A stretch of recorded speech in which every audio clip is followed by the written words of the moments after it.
I love great conversations. Hi, my name is Angel Jones. Thank you for joining me on 12-minute convos where I help you create a brand of your own unique, real self. Listen in as I have conversations with amazing people from all over the world.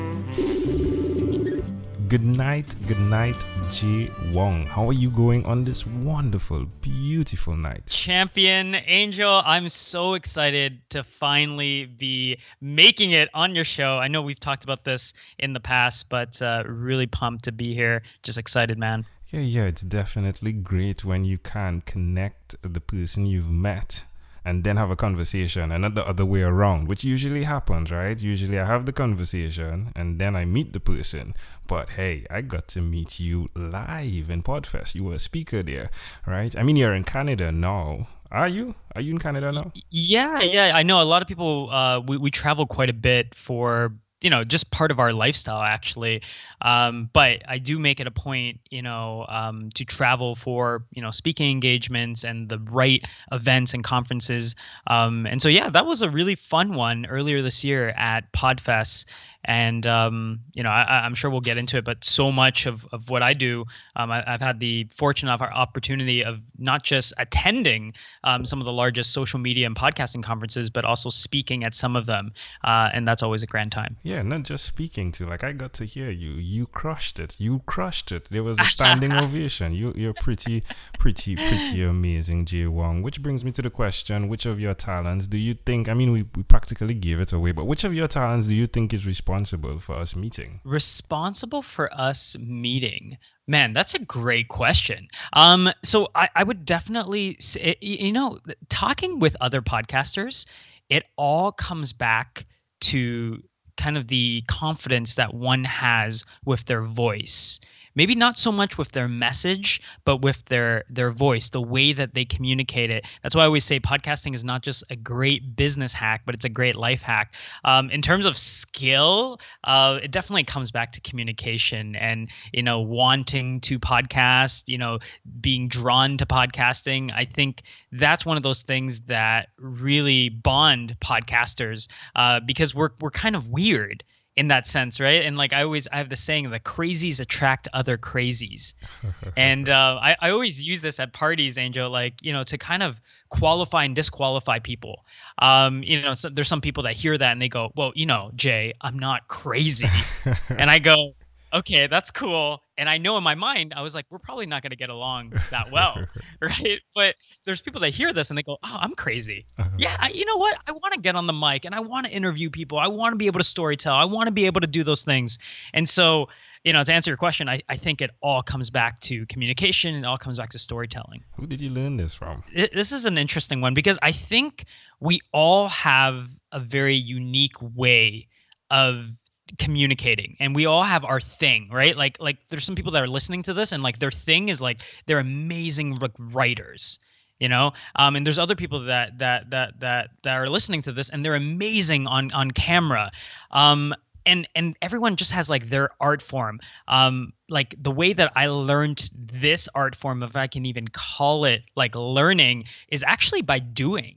And so much I think of just everything in life is you have to learn by failing, by making mistakes, by doing those things. And so the thing is, I've done a lot of podcasts, I've done a lot of talks and presentations where I bombed, where it really sucked. And in fact, in my podcast, I've released some of those episodes.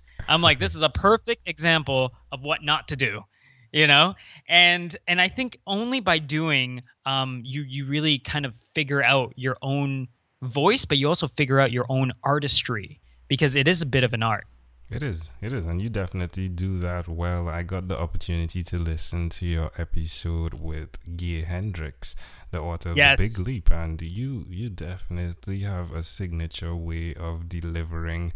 Hey, we didn't even mention the name of your podcast, definitely, right? So we're going pretty quickly here, amazing audience. So he is the host of the Inner Changemaker podcast, so you could definitely check that out. And the Guy Hendricks episode, wow, again, I keep saying the word crushed. You definitely crushed it, right? Yeah, you know the thing is, and this is just what came up to me like in the last 10 seconds, right? And I've learned through interviewing and just interacting with whether some of the most successful people in my own life, and you mentioned the podcast. I always looked at the podcast as a way of recording my own breakthroughs, like my own learnings, right? And the truth is, like, when I started, I didn't know the answer. And it's hugely flattering to hear you use the words, crush it. And even I think you were in the room when I don't know if you remember, but we had someone introduce me before I went up and I did the talk. Yeah. And the way that the person introduced me, he said, I when I think of Jay, I think of the word wisdom, right? And when he said that, I'm not gonna lie, inside I was not excited. Okay, I was like, I don't know if I would use that word. Like I was like, oh man, like now everyone thinks it's gonna be really good. Like, is it gonna be really good? And anytime I hear like, I'm hugely, I'm hugely grateful for all the compliments and all of this. But I want to remind people that it's not me that you're hearing. Like when you're watching me talk, like, yes, you're technically like watching me, and yes, when you're listening to this, you're technically listening to me. But what you're hearing, and what piques your curiosity, what I would think it is what you're hearing is an iteration of the last 500 conversations that I've had, the last 1,000 conversations that I've had, the people I've had a chance to interact with, the mentors that I have a chance to learn from, the events that I've gone to, people like you that we get to do this, right? Mm-hmm. And you're hearing all of that in the minutes and the seconds, right? And so you think it's me. It's not me. It has nothing to do with me, right? But it's just goes to show you that when you position yourself and you're in environments with like-minded people, when you're in environments with high performance people that are just literally crushing it, and I would use those words, I would use the words wow and just demolishing and really forging their own path. It's amazing what happens to you just being in the room half the time. Yeah. It speaks a lot to what you do as well, being the person that is an integrative listener, if you would. You definitely are not just hearing what's being said, but you make it intentional to be the person that is listening. And through listening, you're learning, right? And I guess that's why that guy hit the accuracy of wisdom. It is truly wisdom. Jay Wong, please do tell me one other thing that you've done consistently over the last 3 years. What have I done consistently? I was reviewing, I did a talk at Podcast Movement, and I was reviewing it for something else. We were trying to take the video and I was and repurpose it.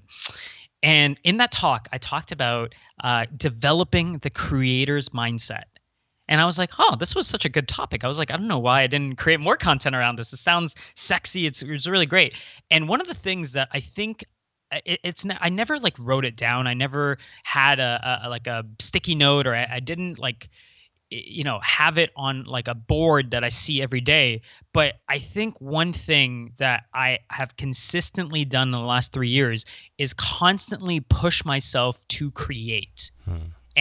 And a lot of times it has to do with the podcast. Sometimes it has to do with video. Sometimes it has to do with posting something. But it's forcing myself to create a new reality for myself, forcing myself to create content and to share my perspective, because I think that is actually how we learn the best. It's not about having all the perfect pieces and having the perfect, I don't even know, the perfect topic and the perfect framework. It's literally just sharing in real time some of the epiphanies and ideas and perspectives that I learned. And I think that's one thing that I've done really well in the last 3 years. And I'm actually looking to try to do more of that, try to accelerate on that, as I think about my next 3 years. How does it make you feel? It makes me feel, I think, so it makes me feel extremely happy. And on the other end, it makes me feel a little sad for people that, and let me explain. So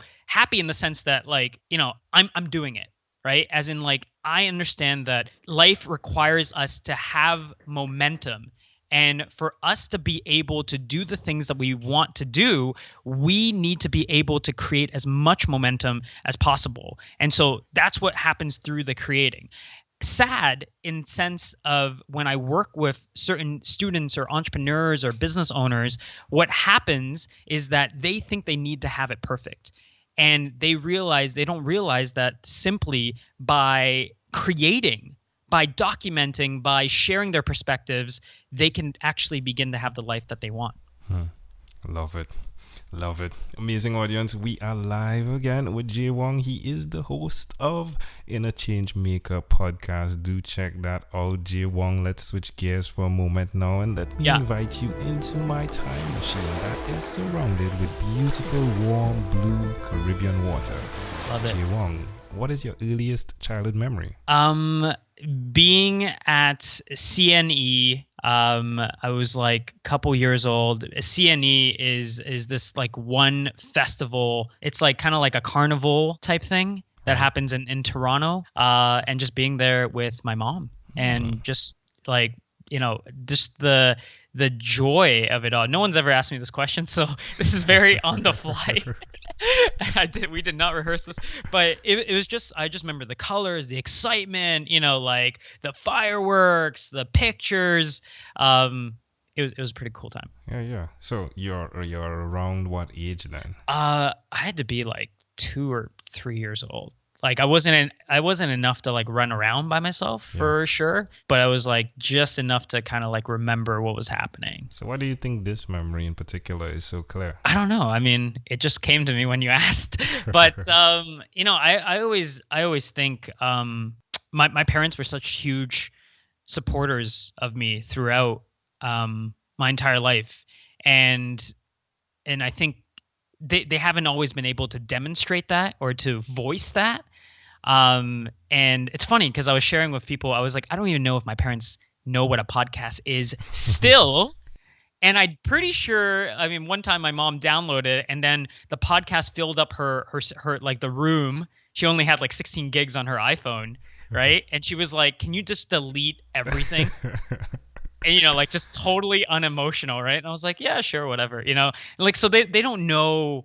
I don't know if they listen to any of the stuff, and it's fine, right? But just having that kind of like, even though we didn't have a lot growing up, and they had so much and love and I don't even know how they did it half the time. But I don't know, that just, I'm always reminded of that.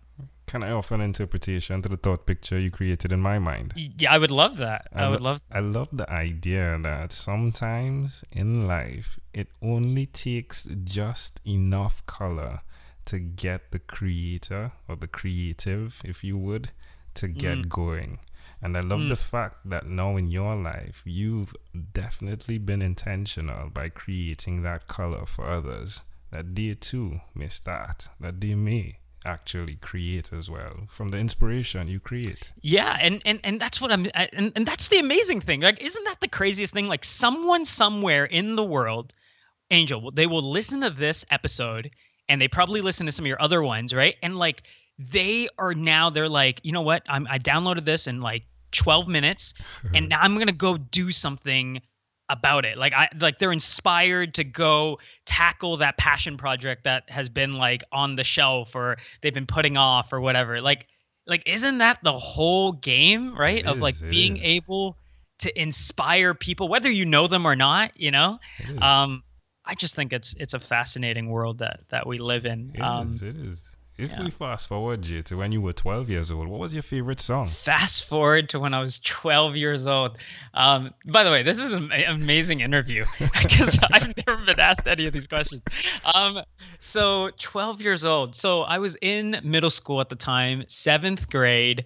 I was living in the US. I was hugely into not punk rock, but it was like Sum 41, Blink 182. I'm not sure if Yellow Card was out then. I'm just like, and I'm going to shows. I wasn't even like old enough, but we would go to like the local ones and try to do whatever ones that we can get into. Favorite song had to be something that Blink 182 or Sum 41. Yeah, choose one song for me. Sum 41 had I don't even remember like the name of the song, but I know Sum 41 had some. Are you going to sing it? Is it that you want to sing the song? No. Fat lip. That's what it was. There we go. All right, my friend. Well, I love to connect things, and you definitely get a fat lip when you're speaking a lot on podcasts, right? Just saying, it's just funny. All right, Jay Wong, we've arrived at our destination, but before we get off of this time machine, there's a small declaration form. So it's yes or no. We're going to go pretty quickly here. Jay, have you chosen someone to pass on your skills to? Yes. Are you married? No. Do you have children? No. Do you believe in God?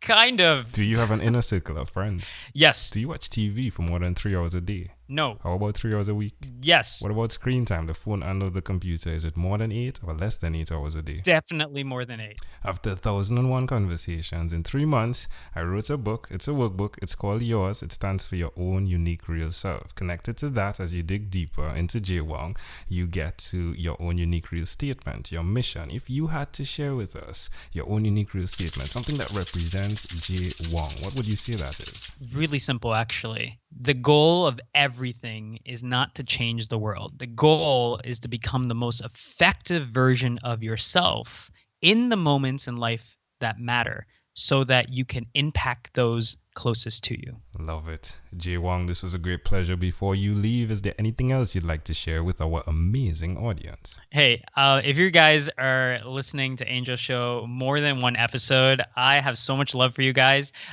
Be sure to leave him a comment and a review if you haven't done so. And if you got any value out of this, or you just want to make fun of my favorite song when I was 12 years old, let us know. Share with us in social. And this has been such a fun interview.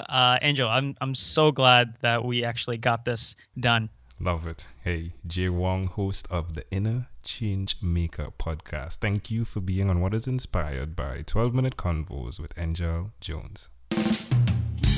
Thank you for being on 12-Minute Convos with Angel Jones. Stay tuned for more from our advertisers. Diabetes is a mountain pandemic. It's a disease that's not acute, but chronic. Similar to this rhyming method, I have simplified the definition, the signs and symptoms, and the complications of diabetes for both adults and children in my books, Poems for Patients, A Focus on Diabetes, and The ABCs of Diabetes for Children. These books are available on Amazon.com, and for more information, you can visit my website, poemsbyaj.com. That's poemsbyaj.com.